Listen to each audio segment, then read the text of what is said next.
யார் தங்களை ஆள வேண்டும், தங்களுடைய தலைவன் யார், யார் பின்னாடி நம்ம போனோம், அவங்களுடைய பாலிசி நமக்கு பிடிச்சிருக்கா, கொள்கை நமக்கு பிடிச்சிருக்கான்னு நீங்க முடிவு பண்ணணும். உங்களுக்கு எது நல்லது, எது கெட்டது, இது நமக்கு தேவை, எது நமக்கு தேவையில்லாதது, எது வேஷம், எது நடிப்பு, எது உண்மை என்ற விஷயத்தை நீங்க வந்து தெரிஞ்சு கொள்வதற்கு. இது கொடுக்கல எனக்கு, இன்னும் ரொம்ப அழகான படம் கொடுத்தாங்க, பார்த்தோன்னே விழுந்துட்டேன். அதே மாதிரி அதுதான் அவரும் ஃபர்ஸ்ட் என்னதான் பொண்ணு பார்த்தாங்க, உடனே கல்யாணம் ஆயிடுச்சு. பேருக்கு ஏற்ற மாதிரி ரொம்ப அன்பான கணவர். நான் தான் உலகம், என் பொண்ணுங்க தான் உலகம் அவருக்கு. பசங்க வந்து அவங்க அப்பா பேர் பச்சை குத்திருப்பாங்க கையில். ட்ரெஸ்ஸுக்கும் செக்ஷுவல் ஹராஸ்மெண்ட்டுக்கும் சம்மந்தமே கிடையாது. அது ஒரு இவங்க சொல்கிற காரணம் தான். நம்ம இஷ்டம். அவங்க எப்படி போனால் உனக்கு என்ன வந்து நீ ஏன் பார்த்த, நேராக யார் சொன்னாலும் நான் கவலைப்பட மாட்டேன். ஏன்னா நான் யாருன்னு எனக்கு தெரியும்.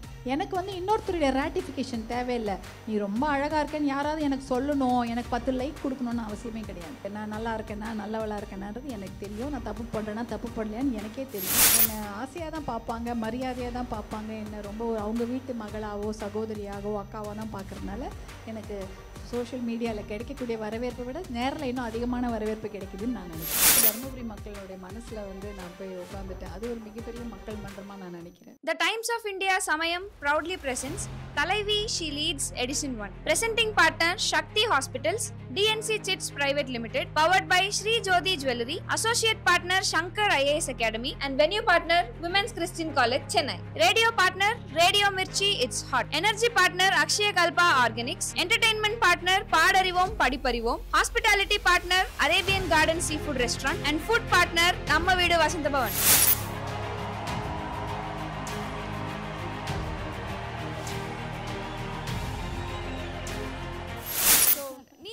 தலைவியை அந்த பசுமை தாயகம் அப்படிங்கிற ஒரு அமைப்பு இருக்கு. ஸோ நீங்கள் ஒரு பெண்கள் அப்படிங்கிறது எப்படிப்பட்ட தலைமையை எடுத்துக்கணும், அவங்க எப்படி ஏற்படுத்திக்கணும், ஸோ உங்களுடைய தலைமை பொறுப்பை பற்றி கொஞ்சம் சொல்லுங்கள் மேம். முதல்ல அனைவருக்கும் இனிய காலை வணக்கம். மதியம் ஆயிடுச்சா மதிய வணக்கம். தலைவி என்ற இந்த நிகழ்ச்சியை நடத்தி கொண்டிருக்கும் டைம்ஸ் ஆஃப் இந்தியா சமயம் அவர்களுக்கு என்னுடைய வாழ்த்துக்களை சொல்லிக்கிறேன். ஏன்னா இது ஒரு தேவையான ஒரு டாபிக். இன்னைக்கு யார் எடுத்து செய்யறதுன்னு, ஏன்னா எல்லாருமே ஃபாலோ பண்ணுறதுல தான் இருக்கும். யாராவது ஒருத்தரை ஃபாலோ பண்ணணும் அப்படின்னு தான் இருக்கும், ஒருத்தர் பின்னாடி போகணும் அவங்கள பார்த்து அப்படின்னு. ஆனால் யார் முன்னெடுத்து செல்றது, அந்த ஆளுமை தன்மையை வளர்த்து கொள்வதில் எல்லாருக்கும் ஒரு பங்கு இருக்குது.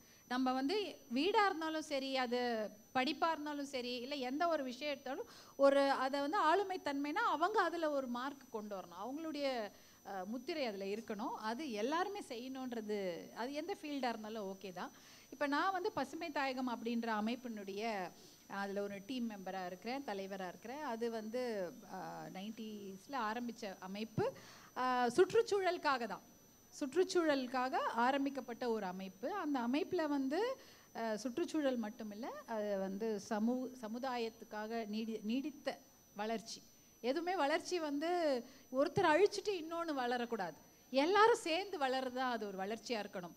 அதனால தான் சஸ்டைனபிள் டெவலப்மெண்ட்னு ஒரு வார்த்தை சொல்லுவாங்க. நீடித்த வளர்ச்சி, அது சுற்றுச்சூழலாக இருக்கலாம், பொருளாதாரமாக இருக்கலாம், சமுதாய வளர்ச்சியாக இருக்கலாம், அரசியல் வளர்ச்சியாக இருக்கலாம், எல்லாமே வந்து நீடித்த வளர்ச்சியாக இருக்கணும், தொடர்ந்து சஸ்டெயின்டாக நடத்தப்பட்டிருக்கணும். அதுக்கான ஒரு விஷயந்தான் பசுமை தாயகம் சார்பாக நாங்கள் செய்து கொண்டு வருகிறோம். கண்டிப்பாக எல்லாரும் மேமோட ஏவி பார்த்தீங்களா, அவங்க சொல்கிறது எல்லாரும் அக்ரி பண்ணுறீங்களா? ஸோ நீங்கள் ஹராஸ்மெண்ட் நடக்கும்போது பெண்களாக நாங்கள் எப்படி எடுத்துக்கணும் அப்படின்றத சொல்லியிருந்தீங்க.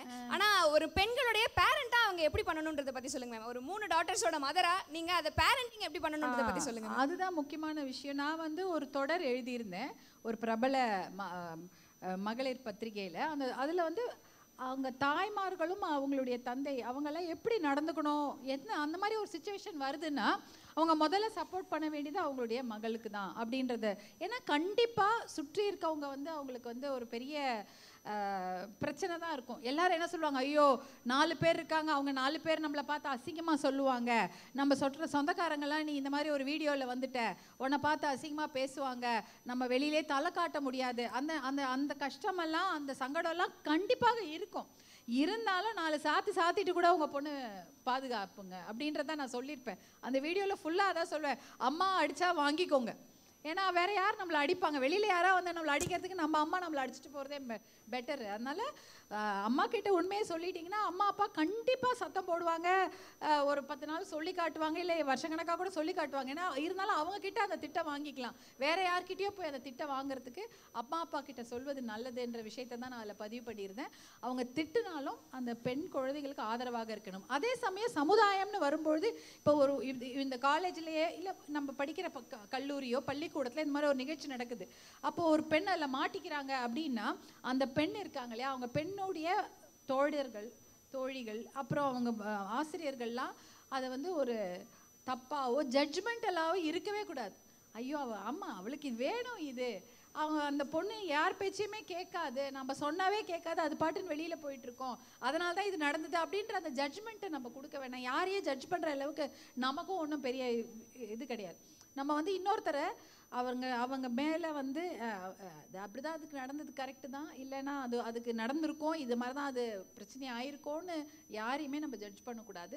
அந்த மாதிரி ஒரு பரந்த மனப்பான்மையில் அதுதான் கரெக்டான ஒரு மனப்பான்மைன்னு நான் சொல்ல வருவேன். ஸோ ஃப்ரெண்ட்ஸ் வந்து சப்போர்ட்டாக இருக்கணும், டீச்சர்ஸ் சப்போர்ட்டாக இருக்கணும். வெளியில் யாராவது வந்து அவங்கள பற்றி சொன்னால் அதனால என்ன நடந்து போச்சு, அது படிக்கணும். ஏன்னா இதில் வந்து தடைப்படுறது முதல்ல படிப்பு. ஏன்னா நிறைய பெண்கள் வந்து அதுக்கப்புறம் காலேஜ் போவாங்க, தயங்குவாங்க, இல்லைன்னா அவங்க வெளியில் போக தயங்குவாங்க, ஊரை மாற்றிட்டு போயிடுவாங்க. அந்த மாதிரி நிறைய விஷயங்கள்ல நான் பார்த்துருக்கேன். அதனால் அதையெல்லாம் பெருசாக எடுத்துக்காமல், இல்லை நடந்துடுச்சு இனிமேல் வந்து வாழ்க்கையை அந்த ப்ரொடெக்ட் பண்ணுறதோ அவங்களுக்கு ஆதரவாக இருக்கிறதோ கூட இருக்கவங்க தான் செய்யணும். வேறு யாருமே அதை செய்ய முடியாது. ஏன்னா தெரியாதவங்க வேணால் எதை வேணாலும் சொல்லிட்டு போகலாம், கூட தெரிஞ்சவங்க வந்து அதுக்கு ஒரு ஆதரவாக இருக்கணும். தப்பாயிடுச்சு இல்லை தவறு நேர்ந்துடுச்சு, அதை நம்ம இனிமேல் மாற்றிக்கலாம், அந்த விஷயத்துலேருந்து ப்ரொடெக்ட் பண்ணலான்னு. இப்போ கூட நான் என்ன சொன்னேன்னா, இந்த நிறைய ஒரு லேண்ட்மார்க் ஜட்ஜ்மெண்ட்ஸ் இப்போ வந்துச்சு.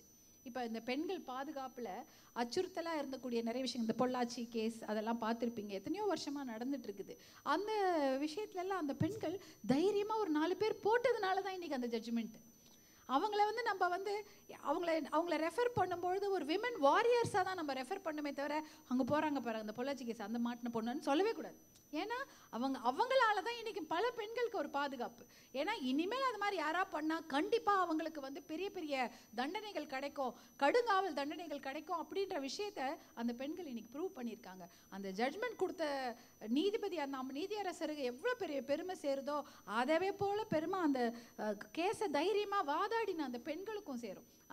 அந்த பொண்ணுங்க வந்து அந்த கேஸை கொடுக்கலன்னா மிச்ச பாதிக்கப்பட்ட மற்ற பெண்களுக்கு பாதுகாப்பு கிடைச்சிருக்காது. பாதிக்கப்பட போகிற இன்னும் எல்லாருக்குமே இன்னைக்கு பெண்கள் பாதுகாப்பு ஒரு மிகப்பெரிய கேள்விக்குறியாக இருக்குது. போதை மது பழக்கத்தினால அந்த பெண்கள் பாதுகாப்பு மிகப்பெரிய கேள்விக்குறியாக இருக்குது. அதனால் அந்த பெண்களுக்கெல்லாம் ஒரு தைரியம், ஐயோ ஏதாவது பிரச்சனை வந்தால் கண்டிப்பாக அந்த தவறு செய்பவர்களுக்கு கடுமையான தண்டனை கிடைக்கும் அப்படின்ற ஒரு விஷயத்தை அந்த தீர்ப்புகள் நமக்கு சொல்லுது.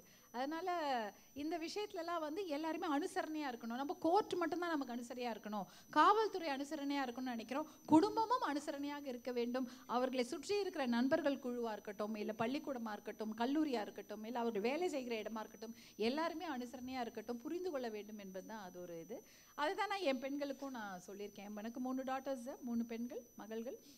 அவங்களுக்கும் இந்த விஷயத்த நான் சொல்லிடுவேன், எதுனாலும் முதல்ல என்கிட்ட சொல்லுங்க அப்படின்னு சொல்லுவேன். கண்டிப்பா மேம், பேரண்ட்ஸாக சப்போர்ட் பண்ண வேண்டியது ரொம்ப முக்கியம். ரிப்போர்ட் பண்ற பெண்கள்ல இருந்து, அதுக்கு வாதாடின பெண்கள்ல இருந்து, அதுக்கு நீதி கொடுத்தது வரைக்கும் பெண்களுடைய ரோல் ரொம்ப பெருசு. ஸோ இப்போ நம்ம பேசலாம், தர்மபுரிக்கு வரலாம் மேம். ஸோ நீங்க வேட்பாளராக பதவியேற்றதை விட அவங்களுடைய கேம்பெயின் தான் நிறைய பேசப்பட்டுச்சுன்னு நான் நினைக்கிறேன். ஸோ இன்னைக்கு காலத்துல வேலைக்கு அனுப்பவே யோசிக்கிறாங்க பெண்கள், இன்னும் அரசியல்னா கேட்கவே வேணாம். ஸோ நீங்க எப்படி மேம் அந்த ஐடியா பத்தி சொல்லுங்க மேம். 3 பெண்களை எந்த நட்சத்திரத்தையுமே எதிர்பார்க்காம, ஸோ உங்க 3 பெண்களை அப்படியே தேர்தல் கொண்டு வந்து, சோ அந்த ஐடியா பத்தி சொல்லுங்க மேம். என்னுடைய 3 மகள்கள் வந்து தேர்தல் பிரச்சாரத்துக்கு வருவாங்கன்னு நான் நினைக்கல. ஏன்னா தேர்தல் நேரத்தில் வந்து அது அனௌன்ஸ் பண்ணும்போது கிட்டத்தட்ட 25 நாள் 22 நாள் தான் இருந்தது பிரச்சாரத்துக்கு. தருமபுரி என்பது மிகப்பெரிய ஒரு மாவட்டம், அதுவும் மலைகளாக இருக்கும். சில இடத்துல வந்து பெரிய பெரிய மலைக்கெல்லாம் போக வேண்டியிருக்கும். அதாவது தமிழ்நாட்டிலே இருக்கக்கூடிய கான்ஸ்டியூன்சியில் Dharmapuri one of the biggest constituency. 6 சட்டமன்ற தொகுதிகள் எல்லாமே ரொம்ப தனித்தனியாக ரொம்ப தூரமாக நீங்கள் பயணம் பண்ணி தான் பண்ணணும். நிறைய இடத்துக்கு போக வேண்டியிருக்கும். போகிறதுக்கே 1 மணி நேரம் 2 மணி நேரம்லாம் ஆகிடும் ஒரு சில ஊருக்கு போய் பண்ணணும்னா. அப்போ பிரச்சாரம் பண்ணதுக்கு நேரம் பத்தலை. அப்போ வந்து என்ன சொன்னாங்க, நான் என்னுடைய கணவர் வந்து தர்மபுரியில் பாராளுமன்ற வேட்பாளராக போட்டியிடும் பொழுதுல நான் போய் பிரச்சாரம் பண்ணியிருக்கேன். அப்பயே வந்து அவர் பிரச்சாரம் பண்ணுவாங்க, பண்ண முடியாத இடத்துக்குலாம் நீங்கள் போய் பண்ணுங்கன்னு என்ன கூட்டம் போயிடுவாங்க. நான் அதுதான் பண்ணியிருக்கேன். அவருக்காக நான் பிரச்சாரம் பண்ணி நான் வேட்பாளராக அவர் நிற்கும்பொழுது, மருத்துவர் அன்புமணி ராமதாஸ் நிற்கும்பொழுது நான் போய் பிரச்சாரம் பண்ணியிருக்கேன். அப்போ எல்லா ஊருக்கும் நான் போயிருக்கேன். தர்மபுரி எனக்கு வந்து புது ஊரே கிடையாது. நான் அப்பப்போ போவேன், திருமணங்கள் எல்லா விசேஷங்களுக்கும் போயிட்டுருப்பேன். அப்புறம் என்னை வேட்பாளராக நிறுத்தும் போது டைம் இல்லை. அப்போ என்ன சொன்னாங்க, மருத்துவர் அன்புமணி அவர்களும் பிரச்சாரம் பண்ண வர முடியல. ஏன்னா அவர் மற்ற ஊர்களுக்கு போய் பிரச்சாரம் பண்ணுறதுக்கு தான் நேரம் இருக்குது. தர்மபுரிக்கு ஒரு 3 நாள் தான் வருவார், நீங்கள் பண்ணுங்கள், வேறு யாரையா கூப்பிடுங்கன்னா. அப்போ பசங்க வந்து என்னுடைய வந்துட்டாங்க, என்னுடைய 3 மகள்களுமே என்னுடைய தர்மபுரி வந்துட்டாங்க. அப்போ அவங்கள சொன்னாங்க, இவங்க போய் சும்மா நின்று போய் கேட்க சொல்லுங்க அப்படின்னாங்க. அதே போல் தான் அவங்க அதுக்காக தான் அவங்க வந்தாங்க. அவங்க பிளான் பண்ணிலாம் வரவே இல்லை. அவங்க சும்மா வந்து இங்கே நான் போக முடியாத இடத்துக்கு அவங்க கூட கூட்டிகிட்டு போயிட்டாங்க எல்லாரும். ஆனால் இவங்க இதில் நீங்கள் காட்டுறதெல்லாமே நான் பார்த்ததே இல்லை. நாங்கள் பிரச்சாரம் பண்ணும்போது எதுவுமே பார்க்கறதுக்கு நேரம் இருக்காது. ஃபோனோ சோஷியல் மீடியாவோ இன்ஸ்டாவில் என்ன வந்துச்சா ட்விட்டரில் எதை வச்சு பார்க்கவே நேரம் இருக்காது. ஏன்னா அவ்வளோ உழைப்பு. காலையில் 6 மணிக்கு ஏறினா நடுராத்திரி 12 மணிக்கு தான் வீட்டுக்கு வர முடியும். ஏன்னா ஒரு இடத்துக்கு போயிட்டோம்னா ஈஸியாக ப்ரோக்ராம் போட்டுருவாங்க. ஒரு நாளைக்கு 60-70 இடத்துல நம்ம பேசணும், கிராமத்துக்கு போயிருக்கணும், அப்படிலாம் போட்டுருவாங்க. அதனால் பண்ண முடியாது, பார்க்கறது முடியாது. நான் முடிச்சுட்டு வரும்போது தான் சொன்னாங்க, என்ன உங்கள் பெண்கள் உங்களுடைய மகள்களுடைய பிரச்சாரம் அதிகமாக எடுப்பட்டுது, எல்லாரும் அதை தான் பாராட்டுறாங்கன்னு எனக்கு தெரியவே இல்லை. அதுக்கப்புறமா நான் முடிச்சுட்டு வரும்போது தான் இதெல்லாம் பார்த்து தெரிஞ்சுக்கிட்டேன். அவர்களுடைய இயல்பே அப்படி தான். அவங்க அதை புதுசாக செஞ்சாங்கன்னு நான் சொல்ல மாட்டேன். அவங்க அப்படி தான் எல்லார்ட்டையும் பேசுவாங்க, அப்படி தான் பழகுவாங்க. அது வந்து பிரச்சாரத்தில் வெளியில் தெரிஞ்சுது, அவ்வளோதான். ஸோ பிளான் பண்ணாமல் அன்எக்ஸ்பெக்டடாக பண்ணது சூப்பர் ஹிட்டாக வந்துருச்சு. கண்டிப்பாக அதை சொல்லி ஆகணும். ஸோ இப்போ அரசியல் அப்படின்னு எடுத்துக்கிறோன்னா அதுலேருந்து பிரிக்க முடியாத ஒரு காம்போனன்ட் அப்படின்னா டெஃபினட்டாக தேர்தல் தான். ஸோ உங்களுடைய தேர்தல் எக்ஸ்பீரியன்ஸ் பற்றி சொல்லுங்க மேம். மனு தாக்கல் பண்ணதுலேருந்து இந்த நீங்கள் எக்ஸ்பெக்ட் பண்ணணும்னு எப்படி நினைச்சிங்க, அதில் ஏதாவது பற்றி சொல்லுங்க மேம். நான் வந்து சின்ன வயசுலேருந்து நான் பள்ளிக்கூடத்தில் படிக்கிறதுலேருந்து கல்லூரி காலத்தில் இருந்தேன் நான் தேர்தல்களை பார்த்துருக்குறேன். ஏன்னா என்னுடைய தாத்தா தேர்தல் நிற்கும்போது எனக்கு ஞாபகம் இருந்திருக்காது. ஆனால் என்னுடைய அப்பா வந்து தேர்தலில் நிற்கும் பொழுதும் எனக்கு நல்ல ஞாபகம் இருக்குது. ஏன்னா அவர் நிறைய முறை பாராளுமன்ற தேர்தலில் நின்றுருக்காரு. அவர் 2 முறை பாராளுமன்ற உறுப்பினராக பணியாற்றியிருக்கிறாரு. அதனால் தேர்தல்ன்றது எனக்கு தெரியும் எப்படி வரும். வீடு முழுக்க கொடியாக இருக்கும், அட்டடமா முழுக்க பட்டன்லாம். அந்த காலத்தில் வந்து இப்போ மாதிரி சோஷியல் மீடியாலாம் கிடையாது. போஸ்டரு, கொடி, பட்டனு, அது இது அதிலலாம் வந்து அந்த சின்னங்கள்லாம் பொறிச்சு வீட்டுக்கு கொண்டு வருவாங்க. அதெல்லாம் கொடுத்து அனுப்ப சொல்லுவாங்க. ஏன்னா ஒரு முறை வேட்பாளர் அனௌன்ஸ் பண்ணிட்டாங்கன்னா அன்றைக்கி மட்டும்தான் வீட்டில் கூட்டம் இருக்கும். அதுக்கப்புறம் அவங்க வந்து தொகுதிக்கு போயிடுவாங்க. அந்த வீட்டில் இருக்கிற மகளிர் தான் அந்த பாதி வேலையை வந்து அது கோஆர்டினேஷன் பண்ணணும். நானும் எங்கள் அம்மாலாம் வந்து கட்சிக்காரங்க வந்து கேட்பாங்கம்மா அது வேணும் இது வேணும்னா நாங்கள் எடுத்து கொடுத்துட்ருப்போம். அதே போல் நான் திருமணமாகி சென்ற வீடு மருத்துவர் ஐயா என்ற ஒரு சமூக நீதி போராளி அவங்க வீட்டில் தான் நான் போய் சேர்ந்தேன். அங்கேயும் நான் தேர்தல் போன 91 எனக்கு கல்யாணம் ஆச்சு. அப்பயே நாங்கள் தேர்தலில் தான் பார்த்தோம். அதனால் தேர்தல் என்பது எப்பயுமே நான் பார்த்துருக்குறேன். ஆனால் பிரச்சாரம் என்பது என்னுடைய கணவர் அதில் தேர்தலில் நிற்கும்போது தான் நான் பிரச்சாரம் பண்ணியிருக்கேன். அதனால் எல்லா அரசியல் தலைவர்கள், அமைச்சர்கள், முதல் மந்திரிகள்லாம் வீட்டுக்கு வருவாங்க. அவங்களுக்கெல்லாம் ஓடி ஓடி நாங்கள் அவங்களை கவனிப்போம், விருந்தோம்பல்லாம் பண்ணியிருக்கோம். அதனால் வந்து எனக்கு அது புதுசாகவே தெரியல. மக்களை பார்ப்பதும் புதுசாக தெரியல. ஏன்னா வீட்டுக்கு எப்பயுமே கிராமத்துலேருந்து ஆட்கள் வந்து கொண்டே இருப்பாங்க. நீங்கள் வீட்டிலேருந்து நான் வந்து ஒரு யூனிஃபார்ம் போட்டு பினஃபர் போட்டு ஷூ போட்டுட்டு காரில் ஏறும்போது பார்த்தீங்கன்னா கிராமத்துலேருந்து ஆட்கள் உட்காந்துருப்பாங்க. அவங்களுக்கெல்லாம் வந்து பேச தண்ணி வேணுமா டீ வேணுமான்னு கேட்டுட்டு தான் நாங்கள் போவோம். ஏன்னா ஊர்லேருந்து அப்பாவை பார்த்துட்டு ஒரு லெட்டர் வேணும், வேலைக்கு லெட்டர் வேணும், இல்லை ஒரு மாறுதல் ஏதோ பணியிட மாறுதலுக்கு அப்பா ஃபோன் பண்ண சொல்லி கேட்பாங்க. அதே போல் தோட்டத்துலேயும் அப்படி தான் இருக்கும். அங்கே போகும்போதும் ஏதாவது ஒரு விஷயத்துக்காக யாராவது வந்து கொண்டே இருப்பாங்க. படிக்கணும், இல்லை இந்த உதவி வேணும், அது வந்துகிட்டே இருப்பாங்க. அதனால் நாங்கள் கிராமத்து தொகுதியிலேருந்து எல்லா ஊர்லேருந்தும் நாங்கள் மக்கள் பார்த்துட்டே இருக்கிறதுனால மக்களோட பேசுகிறதோ அவங்களுடைய கஷ்டங்களை புரிஞ்சுக்கிறது என்பது எனக்கு ஏற்கனவே முன்னாடிலேருந்தே நான் பார்த்த விஷயம்.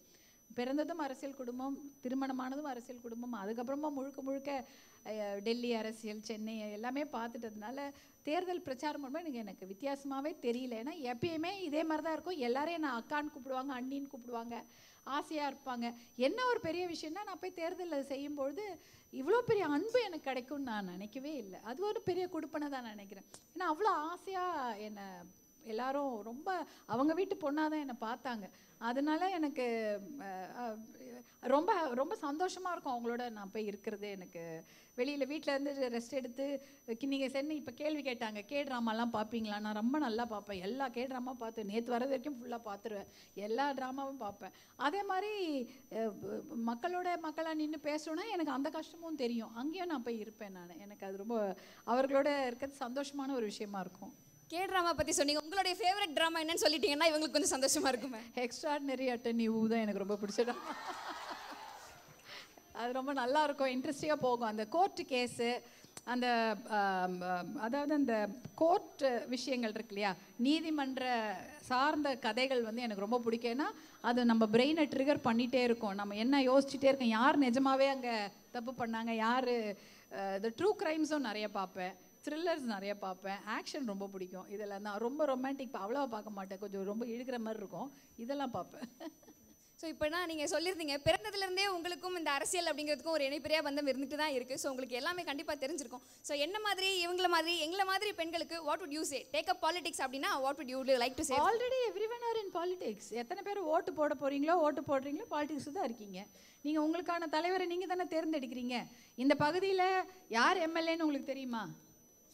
உங்களுக்காக வேலை செய்யக்கூடிய இந்த பகுதியுடைய எம்எல்ஏவோ எம்பி அதெல்லாம் தெரிஞ்சு வச்சுக்கோங்க. ஏன்னா அவங்க தான் உங்களுடைய இன்னைக்கு அதாவது politics is an integral part of life. நிறைய பேர் சொல்லுவாங்க எனக்கு பாலிடிக்ஸில் இன்ட்ரெஸ்டே இல்லை அப்படின்வாங்க. அதெல்லாம் கிடையாது. இன்றைக்கி உங்களுடைய வீட்டு வாடகையை நிர்ணயம் செய்வது கூட அரசியல் தான். இன்றைக்கி நம்ம உட்காந்து ஒருத்தரை கேள்வி கேட்குறோன்னா அது அரசியல் கொடுத்த உரிமை தான். நம்ம அந்த காலத்தில் 1947 நமக்கு அந்த சுதந்திரம் கிடைக்கலன்னா இன்றைக்கி நம்மளால் ஒரு கேள்வி கூட யாரையும் கேட்க முடியாது, ஒரு போராட்டம் கூட பண்ண முடியாது. இன்றைக்கி எல்லா பெண்களும், அதாவது நம்ம சொல்லுவாங்களே யூனிவர்சல் சஃப்ரேஜ்னு சொல்கிறோம், அதாவது பெண்களுக்கு ஓட்டு போடுகின்ற அதிகாரத்தை யார் கொடுக்குறாங்க அப்படின்னு பார்த்தீங்கன்னா எந்த பெரிய பெரிய நாடுகள் கூட கிடைக்கல, சண்டை போட்டு தான் வாங்கியிருக்காங்க. எல்லா பெரிய நாடுகள், ஐரோப்பாவாக இருக்கட்டும், அமெரிக்காவாக இருக்கட்டும், பெரிய பெரிய சண்டையை போட்டு போராட்டம் பண்ணி தான் பெண்கள் ஓட்டு போடலாங்க என்ற உரிமையை வாங்கியிருக்காங்க. ஆனால் நம்ம இந்தியா என்ற நாடு தான் சுதந்திரமான அடுத்த அப்பயே பெண்களுக்கு ஓட்டு போடுங்கின்ற உரிமையை அப்பயே கொடுத்துட்டாங்க. ஆண்களும் பெண்களும் கண்டிப்பாக ஓட்டு போடலாம். ஆனால் என்ன ஒரு விஷயம்னா அந்த காலத்தில் டேக்ஸ் கட்டினா நிலம் உரிமையை வச்சிருக்கவங்க தான் ஓட்டு போட முடியும் இருந்தது. ஆனால் அதுக்கப்புறம் நம்மளுடைய சுதந்திரம்லாம் முடிஞ்சு நம்ம ரிப்பப்ளிக் ஆன உடனே எல்லாருக்குமே ஓட்டு போடுகின்ற உரிமை. அதே போல் Tamil Nadu is a very very forward policy state தான் சொல்வேன். ஏன்னா சம உரிமை, பெண்களுக்கான சொத்து உரிமையும் முதலில் கொடுத்த ஸ்டேட்டும் தமிழ்நாடு தான். எல்லா பெண்களுக்கும் தந்தையினுடைய சொத்தில் பங்கு இருக்குது, மகனை போல மகளுக்கும் அதுக்கான உரிமை இருக்குது என்ற விஷயத்தை கொடுத்ததும் தமிழ்நாடு ஸ்டேட். இதெல்லாம் எப்படி நடக்குது? பாலிடிக்ஸால் தான் நடக்குது. அதனால் அந்த பாலிடிக்ஸை தெரிஞ்சுக்கோங்க. யுனைடெட் நேஷன்ஸ் என்ன சொல்கிறாங்க, 15 வயசுலேருந்தே கூட, டீனேஜ்லேருந்தே கூட பசங்களுக்கு அரசியல் ஆர்வம் இருக்க வேண்டும். யார் தங்களை ஆள வேண்டும், தங்களுடைய தலைவன் யார், யார் பின்னாடி நம்ம போனோம், அவங்களுடைய பாலிசி நமக்கு பிடிச்சிருக்கா, கொள்கை நமக்கு பிடிச்சிருக்கான்னு நீங்கள் முடிவு பண்ணணும். உங்களுக்கு எது நல்லது, எது கெட்டது, எது இது நமக்கு தேவை, எது நமக்கு தேவையில்லாதது, எது வேஷம், எது நடிப்பு, எது உண்மை என்ற விஷயத்தை நீங்கள் தெரிஞ்சு கொள்வதற்கு சின்ன வயசுலேருந்தே அரசியல் தெரிந்து கொள்ள வேண்டும் என்பது ஒரு மேண்டேட்ரி அப்படின்னு சொல்கிறாங்க. அதனால் நீங்கள்லாம் ஏற்கனவே பாலிடிக்ஸில் தான் இருக்கீங்க. ஏன்னா அவங்க சொன்ன மாதிரி கொஞ்சம் நிறைய விஷயங்கள் தெரிந்து கொள்ள வேண்டும், இன்ஃபார்ம்டாக இருக்கணும், நிறைய விஷயங்களை புரிஞ்சுக்கணும். எது உண்மை, இப்போ சோஷியல் மீடியாவில் வருது எல்லாமே உண்மை கிடையாது. சோஷியல் மீடியாவில் சிலதெல்லாம் உண்மை அது மட்டும் தான் பேசுது. சில இடத்துல மீடியாவில் உண்மை வர மாட்டேங்குது, சோஷியல் மீடியாவில் உண்மை வருது. சில சமயம் சோஷியல் மீடியாவில் நிறையவே கலந்து கட்டி வருது. அதனால் எது உண்மை எது பொய்ன்றத, ஏன்னா பகுத்தறிவு என்பது எல்லாருக்கும் இருக்குது. அதுக்கு தானே நீங்கள் படிக்கிறீங்க. சின்ன வயசுலேருந்து நீங்கள் படிக்கிறது எதுக்கு? உங்களையெல்லாம் எதுக்கு பள்ளிக்கூடத்தில் இவ்வளோ கஷ்டப்பட்டு அப்பா அம்மா சேர்ந்து படிக்க வைக்கிறாங்க? நீங்கள் உங்களுடைய அறிவை உபயோகம் செய்து, சரி இது கரெக்டாக இருக்கும், இது கரெக்டாக இருக்காதுன்னு கொஞ்சம் விஷயங்களை ரிசர்ச் பண்ணி தெரிஞ்சு வச்சுக்கிறது ரொம்ப நல்லது. அந்த மாதிரி மாதிரி தான். அதனால் பாலிடிக்ஸ்ன்றது எல்லாருக்கும் தெரிஞ்சு கொள்ள வேண்டும். ஒரு தக்காளி விலைய கூட இன்றைக்கி அது அரசியல் தான் நிர்ணயம் செய்கிறது. அதனால் எல்லாரும் அரசியல் ஆர்வம் இருக்க வேண்டும். நீங்கள் சொன்ன மாதிரி இந்த இன்றைய நாள் முடியும் போது யாருக்கெல்லாம் பாலிடிக்ஸில் இன்ட்ரெஸ்ட்னா எல்லாருமே கை தூக்குங்க. எல்லாருமே நீங்கள் ஆல்ரெடி இன்ட்ரெஸ்டாக தான் இருக்கிறீங்க, ஆனால் அது பாலிடிக்ஸ்னு உங்களுக்கு தெரியல, அவ்வளோதான். கண்டிப்பாக மேம், அவேராக இருக்கணும், இன்ஃபார்ம்டாக இருக்கிறதுன்றது ரொம்ப முக்கியம். ஸோ உங்களுக்காக ஒரு இன்ட்ரெஸ்டிங்கான ஃபோட்டோ செஷன் இருக்குது, அதை பார்த்துக்கலாம். ஸோ இதை பார்த்தோன்னே உங்களுக்கு என்ன மேம் ஞாபகம் வருது? அதாவது 1991 ஆகஸ்ட் 28 எங்களுடைய திருமண நாள். அன்னைக்கு அதுதான் நம்முடைய மாண்புமிகு புரட்சி தலைவி அம்மா அவங்க வந்து சிஎம் ஆகி அட்டன் பண்ணுற முதல் சோஷியல் ஃபங்க்ஷன். சிஎம் அவங்க முதலமைச்சராக, தமிழ்நாடு முதலமைச்சராக ஆகி அவங்க முதல்ல அந்த சோஷியல் ஃபங்க்ஷன், அதாவது அரசியல் கட்சி கூட்டங்களுக்கு, பாராட்டு கூட்டங்களுக்கு போயிருப்பாங்க. ஆனால் ஒரு திருமணம் போன்ற ஒரு பொது நிகழ்ச்சிக்கு வர்றது இந்த நிகழ்ச்சி தான். வந்து எனக்கு வந்து பரிசெல்லாம் கொடுத்தாங்க, நல்லா வாழ்த்து எல்லாம் சொன்னாங்க. எங்களுக்கு அப்போ தான் திருமணம் ஆனதுனால எங்களுக்கு பரிசு கொடுத்து வாழ்த்து செய்து ரொம்ப அழகாக பேசிட்டு போயிருந்தாங்க. கண்டிப்பாக இது ரொம்ப ஸ்பெஷலான மொமெண்ட்டாக இருந்திருக்கும். கண்டிப்பாக அப்போ உடனே எல்லா பேப்பர்லேயும் போட்டாங்க. அது முதல்லேருந்தே போட்டுட்டு இருந்தாங்க, நாளைக்கு இந்த திருமணம் நடக்க போகுது, இந்த வீட்டில் இவங்களுக்கெல்லாம் நடக்க போகுதுன்னு போட்டுட்டு இருந்தாங்க. ஆனாலும் இது போட்டோன்னே இன்னும் எல்லா பேப்பர்லேயும் போட்டாங்க. So can we have the next picture please?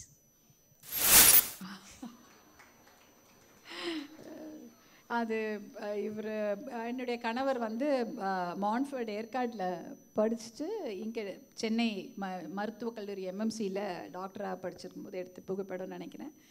இது கொடுக்கல எனக்கு, இன்னும் ரொம்ப அழகான படம் கொடுத்தாங்க, பார்த்தோன்னே விழுந்துட்டேன். அதே மாதிரி அதுதான் அவரும் ஃபஸ்ட்டு என்ன தான் பொண்ணு பார்த்தாங்க, உடனே கல்யாணம் ஆயிடுச்சு. பேருக்கு ஏற்ற மாதிரி ரொம்ப அன்பான கணவர். நான் தான் உலகம், என் பொண்ணுங்க தான் உலகம் அவருக்கு. பசங்க வந்து அவங்க அப்பா பேர் பச்சை குத்திருப்பாங்க கையில், 2 பேருமே. எல்லாருமே வந்து நான் சொல்லிட்டேன், ஆனால் திருமணம் ஆகி தான் நீங்கள்லாம் பச்சைலாம் குத்திக்கணும், திருமணத்துக்கு முன்னாடி பச்சைலாம் குத்திக்கூடாதுன்னு திட்டுவாங்க. அங்கே போய் அப்புறம் எப்படி படுறது நானாலும். அப்புறம் அவங்களுடைய கணவர்கிட்டலாம் சொல்லிவிட்டு அவங்களே கூட்டின்னு போய் அவங்க ஹஸ்பண்ட் பேரெலாம் குத்திக்கல, அவங்க அப்பா பேரை குத்திக்கிட்டு வந்துட்டாங்க, பச்சை குத்திக்கிட்டாங்க. அந்த மாதிரி ரொம்ப பாசமான ஒரு மனிதர். குவாலிட்டி டைம் கொடுப்பார். எவ்வளோ வேலை இருந்தாலும் சரி, வந்து 1/2 மணி நேரம் உட்காந்தாலும் அந்த 1/2 மணி நேரமும் எங்களுக்காக தான் டைம் கொடுப்பாங்க. அதாவது வெளியில் அரசியலில் அவங்க எவ்வளோ பெரிய போராட்டம், எவ்வளோ பெரிய உடலுக்கு ரொம்ப டயர்டாகிட்டு 2 மணிக்கு தான் வீட்டுக்கு வருவாங்க. வந்தால் கூட எங்களோட அந்த 1 மணி நேரம் 1/2 மணி நேரம் இருந்தாலும் வந்து குடும்பத்துக்கான அந்த நேரமாக அதை கொடுப்பாங்க. அதனால் very great person, very good father, very good husband. So ரொம்ப க்யூட்டாக சொன்னீங்க ma'am. So can we have the next picture please? So இந்த இடத்துக்கான பாதை எப்படி இருக்குது அப்படின்றத பற்றி சொல்லுங்கள் மேம். இந்த இடத்த மிஸ் பண்ணுறீங்களா? இல்லை, நிறைய முறை போயிருக்கேன் இதுக்குள்ளே. அப்போல்லாம் விசிட்டராக தான் போயிருக்கேன். என்ன இது மக்கள் மனதில் என்னை பொறுத்த வரைக்கும் தருமபுரி மக்களுடைய மனசில் வந்து நான் போய் உட்காந்துட்டேன். அது ஒரு மிகப்பெரிய மக்கள் மன்றமாக நான் நினைக்கிறேன். இதுவும் வரும். ஸோ மக்கள்கிட்ட இடம் பிடிச்சதே கண்டிப்பாக ஒரு பெரிய வெற்றி. ஆமாம், அது ஒரு பெரிய வெற்றி இல்லையா? இன்றைக்கி போனால் கூட என் பேர் சொன்னோடனே ஆசையாக என்கிட்ட ஓடி வந்து பேசுகிறாங்க.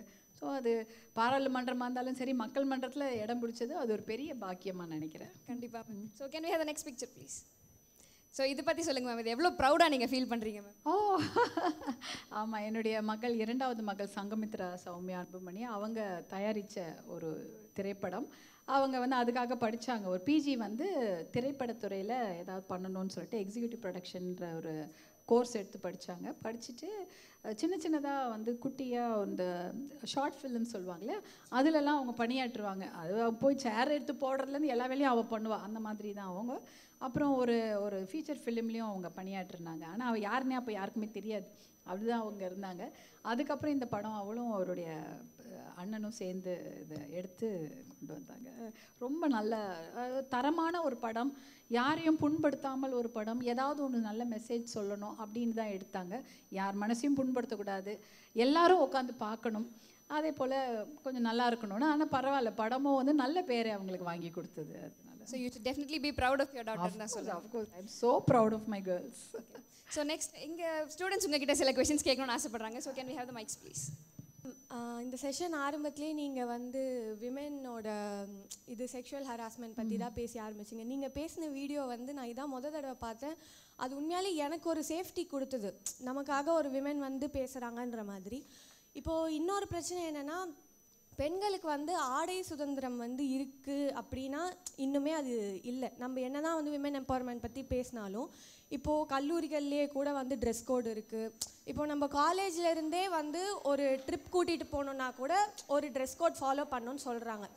அவங்க வந்து நம்மளுடைய பாதுகாப்புக்காக சொல்கிறாங்க, பெண்கள் வந்து பாதுகாக்கப்படணுன்ற ஒரு பயத்தின் அடிப்படையில் தான் அதை வந்து அவங்க சொல்கிறாங்க. ஆனாலும் இந்த மாதிரி ட்ரெஸ் கோட் இது வந்து கொண்டு வரும்போது நம்ம ஒரு கல்லூரியில் ஒரு பாதுகாப்பான ஒரு இடத்துல இருக்கும்போதும் இல்லை ஒரு கல்லூரியிலேருந்து ஒரு ட்ரிப் கூட்டிகிட்டு போகும்போது ஆசிரியரோட பாதுகாப்பில் இருக்கும்போதும் இப்படிப்பட்ட விதிகளுக்கு உட்பட்டு நடந்தால் மட்டும்தான் பெண்கள் வந்து பாதுகாப்பாக இருக்க முடியும். அதை நம்ம அந்த ட்ரெஸ் கோடை நம்ம ஃபாலோ பண்ணல, நம்ம விருப்பத்துக்கேற்ற ஒரு உடை அணிஞ்சதுனால நாளைக்கு ஏதாவது பிரச்சனை வந்தால் நாளைக்கு நமக்காக ஆதரவாக யாரும் நிற்க மாட்டாங்களோ, நம்ம மேலே தான் ஏதோ தப்பு இருக்குது, நாம் தான் அந்த பிரச்சனையை நமக்காக உண்டு பண்ணிக்கிட்டோமோன்ற ஒரு பயம் வந்து இருக்குல்ல மேம். இது வந்து மாறணும்னு நீங்கள் நினைக்கிறீங்களா? இதை பற்றி என்ன சொல்கிறீங்க? ட்ரெஸ் கோடுன்றது ரொம்ப முக்கியமான விஷயம். ஏன்னா அந்த காலத்தில் பார்த்தீங்கன்னா பெண்களை பொறுத்த வரைக்கும் பாவாடை சட்டை போட்டு தான் இருப்பாங்க, இல்லை தாவணி இருக்கும், புடவை இருக்கும். ஆனால் வந்து பார்த்திங்கன்னா அது எனக்கு என்னுடைய வீட்டில் குட்டி குழந்தைங்க இருக்காங்க, எனக்கு பேரம்பேத்திலாம். என் பேரனையும் பேத்திக்கும் ரன்னிங் ரேஸ் விட்டேன்னு வச்சுக்கோங்க, அவள் ட்ராயர் போட்டிருப்பான், இவள் ஃப்ராக் போட்டிருந்தான்னா ஓடவே முடியாது, அவள் முட்டி தேயும். அப்போ என்ன பண்ணுவாள், அவள் ஃப்ராக் எடுத்து முட்டியில் கீழே வச்சுட்டு அந்த தவழ்ந்து வர ஏதாவது போட்டியில் நடக்கும். அப்போ வந்து அந்த உடையே வந்து அவள் ஃபஸ்ட்டு வர முடியாமல் தடுத்துரும். ஏன்னா அவன் வேகமாக ஓடிடுவான், இவளால் அவ்வளோ வேகமாக அந்த முட்டி போட்டு ஓடுறதில்ல, அந்த முட்டி போட்டு ஏதோ ஒரு அந்த கேம்லாம் வைப்பாங்க. அப்போ அந்த உடை என்பது அவர்களுடைய முன்னேற்றத்துக்கு ஒரு தடையான விஷயமா இருந்தது. ஆனால் இப்போ அப்படி கிடையாது. போடுற ட்ரெஸ்னால செக்ஷுவல் ஹராஸ்மெண்ட் வரும்ன்ற ஐயோ அது ரொம்ப தப்பு. எந்த குழந்தைங்களுக்கு இன்னைக்கு செக்ஷுவல் ஹராஸ்மெண்ட்டு நம்ம போடுற ட்ரெஸ்ஸாலலாம் கிடையவே கிடையாது. அது வந்து ட்ரெஸ்ஸு நீங்கள் நல்லா போட்டிருந்தாலும் சரி, மூடின்னு போனாலும் சரி, மூஞ்ச மூடிட்டு போனாலும் சரி, ஃபுல்லாக கவர் பண்ணின்னு போனாலும் சரி, செக்ஷுவல் ஹராஸ்மெண்ட்டுன்றது அங்கே அந்த சமுதாயத்தில் இருக்கக்கூடிய ஒரு பொறுப்பற்ற ஆட்களுடைய விஷயம். அவங்க வந்து நீங்கள் என்ன நல்லா ட்ரெஸ் போனாலும் பண்ணுவாங்க. ஓகே, ட்ரெஸ்ஸு குழந்தைங்களுக்கு என்ன செக்ஷுவல் ஹராஸ்மெண்ட் நடக்குது? அவங்க என்ன குழந்தைங்க என்ன ட்ரெஸ் போட்டுட்ருக்காங்க? குழந்தைங்கள்லாம் பாவம் 6 வயசு 2 வயசு 10 வயசு குழந்தைங்கள்லாம் நடக்குதுல்ல. ட்ரெஸ்ஸுக்கும் செக்ஷுவல் ஹராஸ்மெண்ட்டுக்கும் சம்மந்தமே கிடையாது. அது ஒரு இவங்க சொல்கிற காரணம் தான். நம்ம இஷ்டம். அவங்க எப்படி போனால் உனக்கு என்ன வந்து நீ ஏன் பார்த்த? அவங்க சல்வார் போட்டுட்டு போனால், ஷார்ட் ஸ்கர்ட் போட்டுட்டு போனாலும் என்ன உங்களுக்கு என்ன வந்தது? நீங்கள் போயிட்டே இருங்க, உனக்கு பிடிக்கலையே நீ பார்க்காத.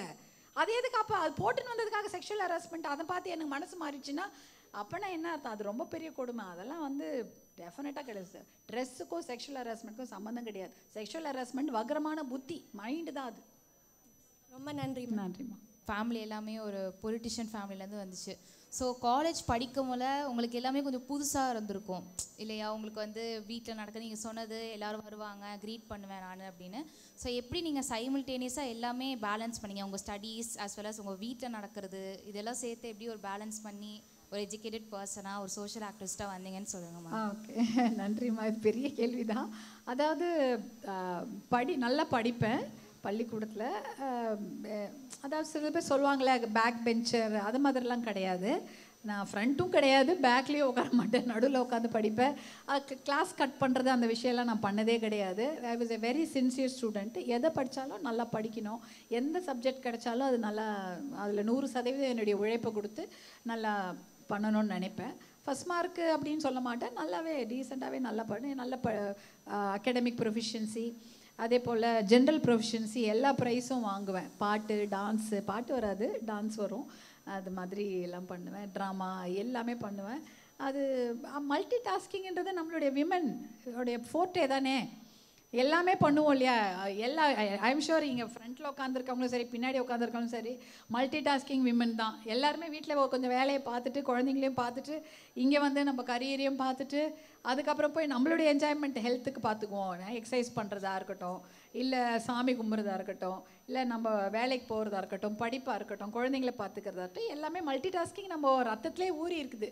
அதனால் அதை செஞ்சது தான். ஆனால் எனக்கு வந்து நல்ல சப்போர்ட். எனக்கு வந்து என்னுடைய தாய் தந்தை நல்ல சப்போர்ட் கொடுத்தாங்க, என்னுடைய மாமனார் சப்போர்ட் கொடுப்பாங்க, என்னுடைய கணவர் நல்ல சப்போர்ட் இருந்தார், என்னுடைய மகள்களும் வந்து அவங்க வந்து அவங்கள முழு நீதான் பார்த்துருப்பீங்களே, என்னுடைய ஃபுல் சப்போர்ட் ஓட்டம் உனக்கு தாம்மா அப்படின்ற மாதிரி கொடுப்பாங்க. அதனால் எல்லாமே இருந்தது. அது ஒரு மிகப்பெரிய ஒரு இது நல்ல பேஸ் கொடுத்தாங்க. படிப்பு பேஸ் எனக்கு, ஏன்னா நல்லா படிக்கணும், அறிவை வளர்த்துக்கணுன்றது வந்து எனக்கு நிறைய புக்ஸ் படிப்பேன். அதெல்லாமே எனக்கு வந்து ஒரு அடித்தளம் அமைத்து கொடுத்தது. அதுக்கப்புறம் பசுமை தாயகம் என்ற அமைப்புடைய ஃபஸ்ட்டு வந்து நான் அதில் எடிட்டராக தான் ஜாயின் பண்ணேன். பசுமை தாயகம் என்ற ஒரு சுற்றுச்சூழல் மேகசின், அதை வந்து தமிழ் மேகசின் நாங்கள் நடத்தினோம். அதில் வந்து நான் ஒரு எடிட்டராக தான் ஜாயின் பண்ணி அதில் வேலை பண்ணேன். அப்போ நிறைய விஷயங்கள் கற்றுக்கிட்டேன். அதுக்கப்புறம் அப்படியே படிப்படியாக இதுவாகிடுச்சு. அப்புறம் அரசியல்னு வரும்போது இதுதான், எல்லா கல்யாணத்துக்கெல்லாம் போயிட்டே இருப்பேன், எல்லார் வீட்டுக்கும் போவேன். அதனால தான் எனக்கு அப்படியே இதுவாகிடுச்சு. அது ஈஸியாகிடுச்சு. தேங்க்யூ. நன்றி. மல்டி டாஸ்கிங் தான். நீங்கள் உங்கள் லைஃப்பை காலையிலேருந்து நைட் வரைக்கும் எடுத்து பாருங்கள், நீங்களே 10 வேலை பண்ணியிருப்பீங்க.